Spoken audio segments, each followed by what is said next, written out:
Hi everyone, welcome to another video chronicling the short reviews I've written recently. I always upload these on the first Saturday of the month, and this one happens to be going up on May the 4th. I won't be reviewing anything Star Wars related though, unless you count Dune, which was one of the many inspirations for Star Wars. No, this'll be more like a recap of every movie and video game I've seen or played in the last couple of months. My last video like that was on the 2nd of March, and I promised at the end that I'd be back with another next month. And I did intend to post the next one on the 6th of April, but ultimately I didn't keep that promise. Long story short, it's because I wasn't able, or rather willing, to record anything in time. But here we are now. This video will cover my reviews from both March and April. Although now I'm wondering if I should continue to upload these every 2 months. That way I'll have more to talk about each time, especially as the games I'm playing keep getting longer. Anyway, if you haven't seen my other videos, I keep these reviews very short at exactly 50 words, partly because I don't have time to write longer reviews of everything, and partly because I've long since lost my motivation to do so. See the intro to my Metroid video for full details. But sometimes I just can't quite fit my thoughts within that word limit, so I'll add 1 or 2 extra comments after the review. You'll notice a few of those here, but we'll get to them in due course. So without further ado, let's get started. We'll begin with the 7 movies I've seen in the cinema in the last 2 months. Dune Part 2. Although the visuals are still top-notch, it's not as showy about its awe-inspiring spectacle as the first movie. As the story advances, a major theme is the Bene Gesserit tightening their grip on everyone, with a possible holy war brewing ever closer. Good movie, but it didn't blow my mind. My rating? 3.5 stars. For the record, I haven't read the book, at least not yet. I will eventually, and I'm curious to see what this pair of movies did differently. Ghostbusters: Frozen Empire. It's much better than Afterlife in that it's far less derivative, and it delivers on the atmosphere the title implies. You really feel the cold whenever the demonic orb's chilling power kicks in. However, I was never fully immersed because I'm still not a huge fan of these new characters. My rating? 3 stars. Kung Fu Panda 4. The laughs are sparse, and the fight choreography is far less elaborate than in the first 3 movies. With many of its predecessors' strengths dialed down, all you're left with is a thoroughly predictable plot and a lame villain. It's not unbearable overall, but easily the weakest of the series. My rating? 3 stars. When Poe commented that Juniper City was the biggest village he'd ever seen, all I could think was, wait, so Gongman City from the second movie doesn't count? It's not the first time you've been to a city. Godzilla x Kong: The New Empire. The plot involves a mysterious new discovery that dives deeper into the history of the Hollow Earth. Kong's solo adventure is easily the best part because it's entirely visual storytelling with no dialogue. Godzilla's involvement seems tangential at first, but everything eventually converges in a competent but ultimately mundane climax. My rating? 3 stars. Civil War. It's basically a road trip across a landscape that makes you wonder how accurate it would be if America were to collapse. The political factions aren't always clear, but Jesse's character arc is the thread connecting the journey's various encounters, including an agonizingly suspenseful scene involving an uncredited Jesse Plemons. My rating? 3.5 stars. Monkey Man. A solid directorial debut for Dev Patel. At its core, it's a basic revenge story that doesn't fully clarify the hero's motive at first, but implies just enough to draw you into his pursuit anyway. I especially like the cinematography, which paints a vivid picture of a cramped, tumultuous world. My rating? 3.5 stars. Back to Black. Marissa Abella's performance is commendable, and the film doesn't downplay how rough Amy's life was, so why does it feel so lackluster? Maybe the missing ingredient is just what started the downward spiral.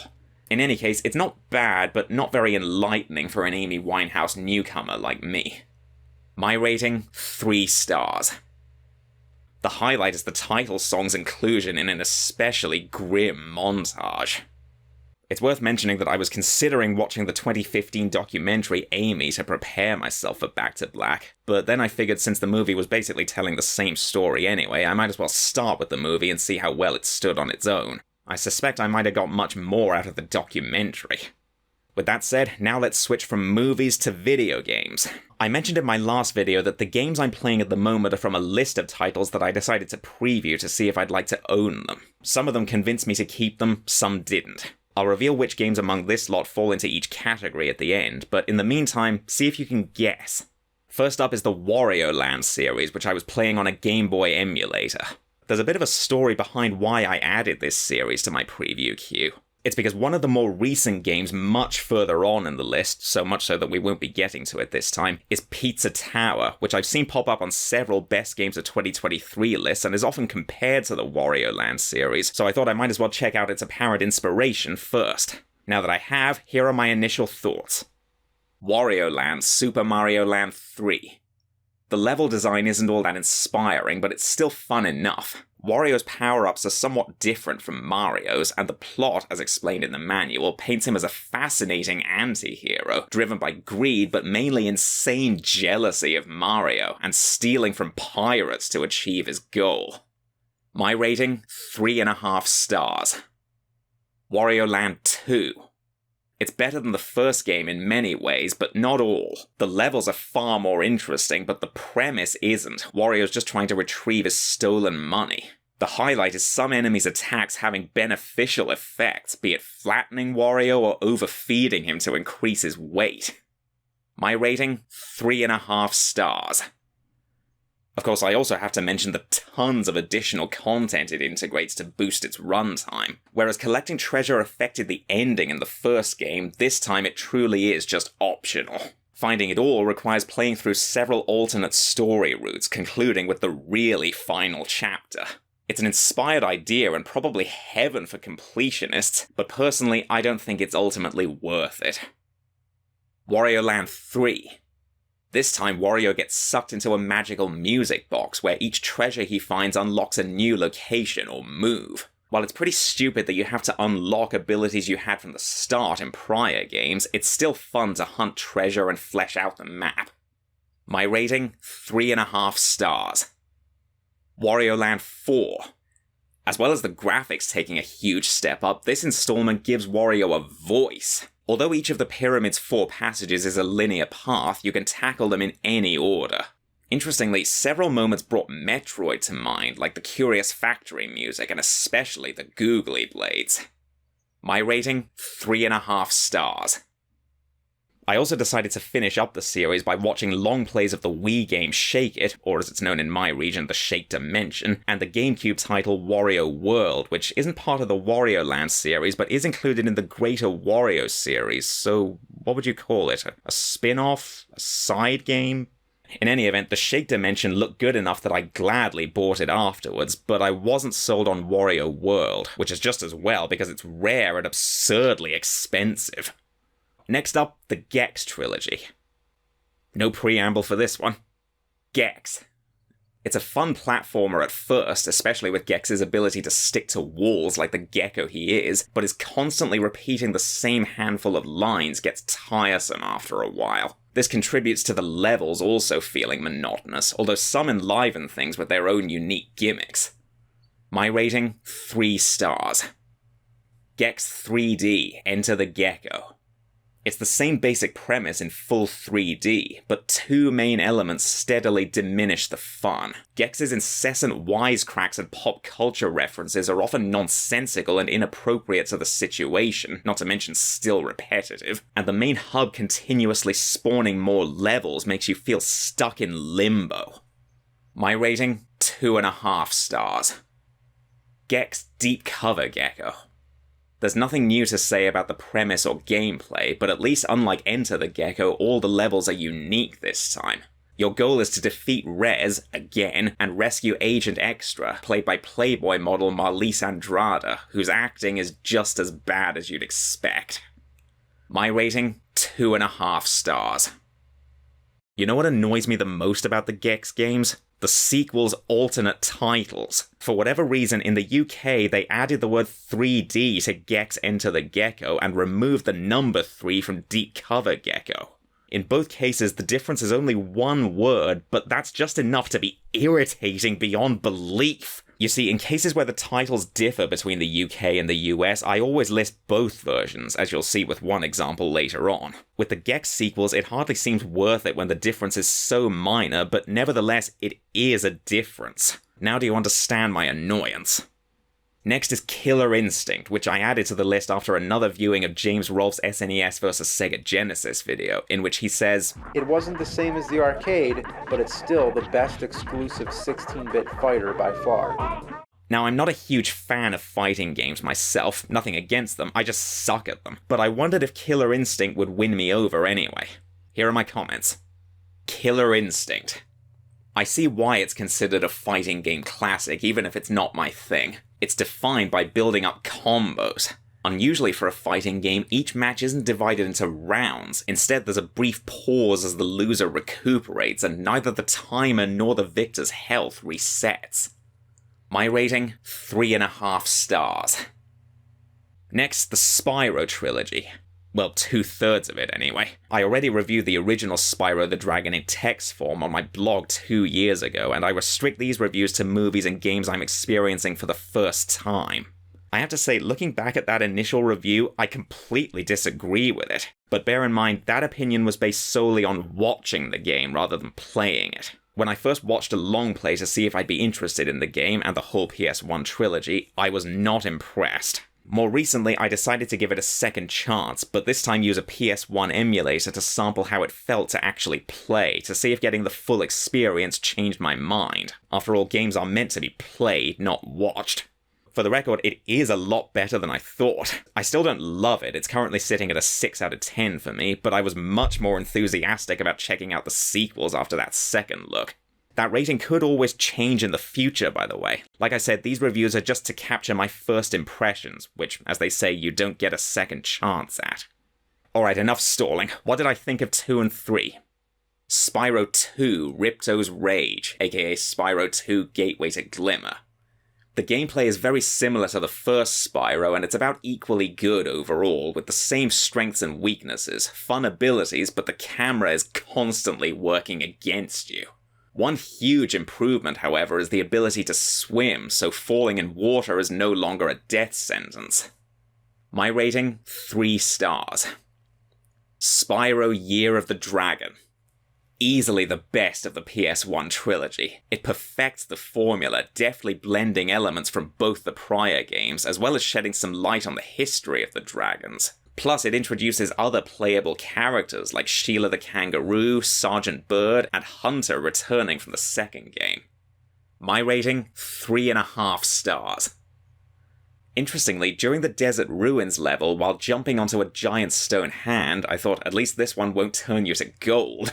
But then, later in the same level was Tara, a character blatantly based on Lara Croft. That made my mouth fall open in shocked amusement, and I was like, I was kidding about the Tomb Raider reference before.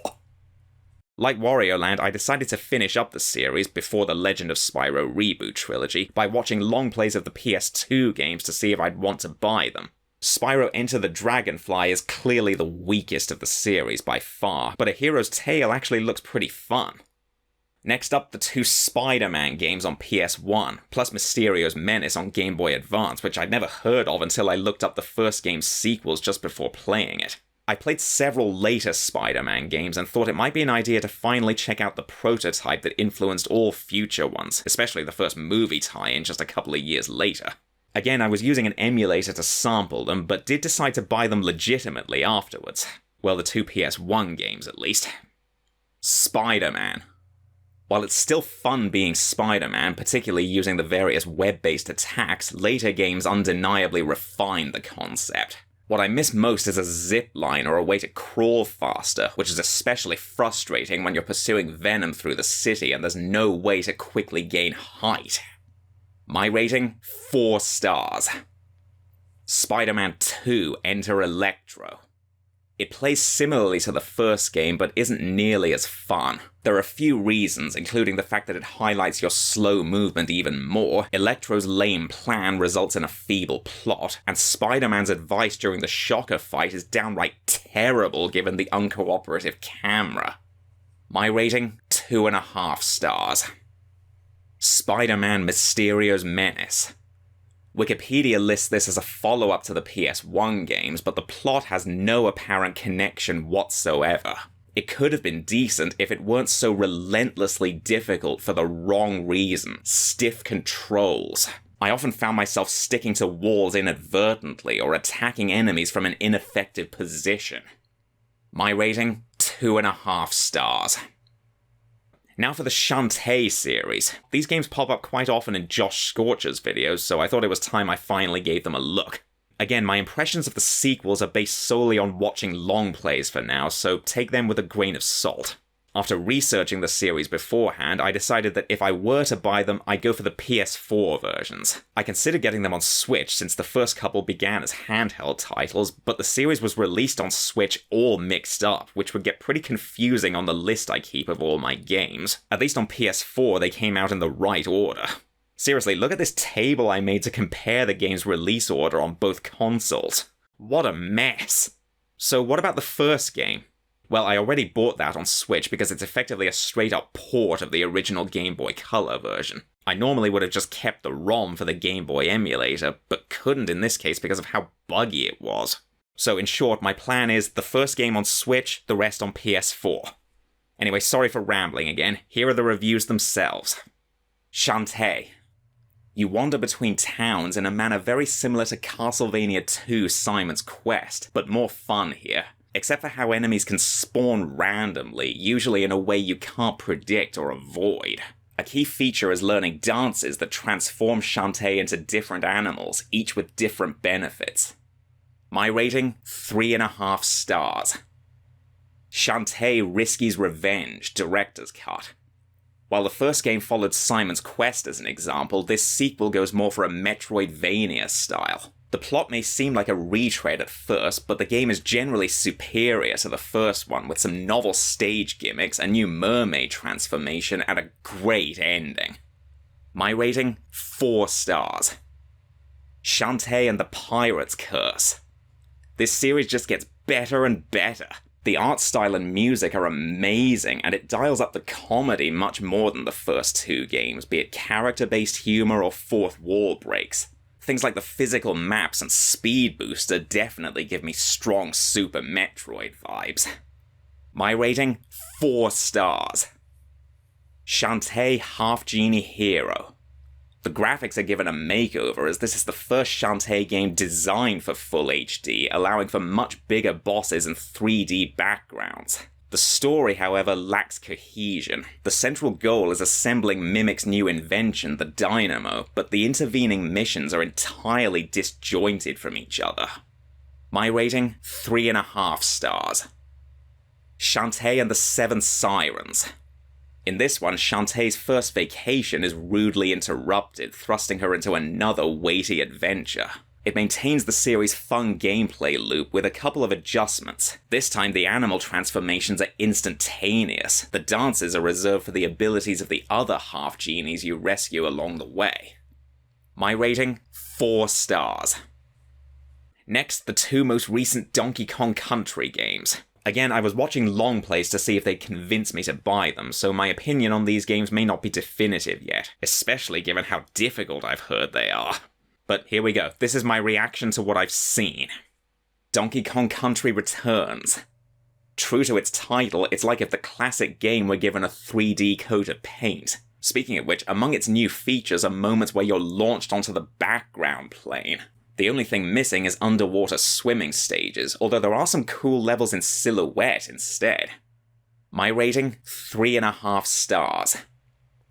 As difficult as it is, at least it throws you a bone by giving you a health meter rather than one hit taking you down instantly. Donkey Kong Country Tropical Freeze. It plays very similarly to Returns, but pushes its integration of 3D elements even further with some dynamic camera angles and impressive use of foreground-background space. You can choose between 3 companions. Dixie Kong returns, and even Cranky Kong joins you on this adventure, complete with his own traversal benefit. My rating? 3.5 stars. Plus, it brings back the swimming sections missing from Returns. One particular standout moment is a Miss Abyss, an underwater level in silhouette. I should also mention that of the 6 islands you hop between, Autumn Heights is my favourite. I'm not sure why, maybe it's just the peaceful atmosphere.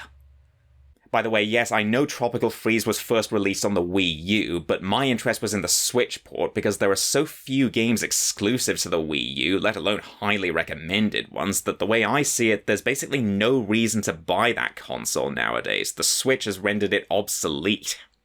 And now let's end with the latest game I played, another one that stands on its own. Catherine. I only half enjoyed it. I like the choice mechanics that affect Vince's personality, but find the puzzles just plain tedious, especially whenever the block's falling is involved. The story touches on some fascinating themes, but the dialogue doesn't always translate well, resulting in a rather awkward delivery at times. My rating? 3 stars. One of my favourite aspects is getting to know people at the Stray Sheep Bar and figuring out who each sheep in the Nightmare Realm is. And that's everything I've either watched or played since the 2nd of March. So which games did I decide to keep? All of them except the Gex Trilogy, Killer Instinct, Spider-Man Mysterio's Menace, and, as I mentioned earlier, Wario World. Well, that's all for now. I'll be back with some more reviews later. Whether it's in 1 month or 2, I'm not sure yet. In the meantime, I'd love to hear from you. What are some of the movies or games you've watched or played recently, and what did you think of them? Let me know in the comments. Feel free to like the video and subscribe if you want to see more. See you next time.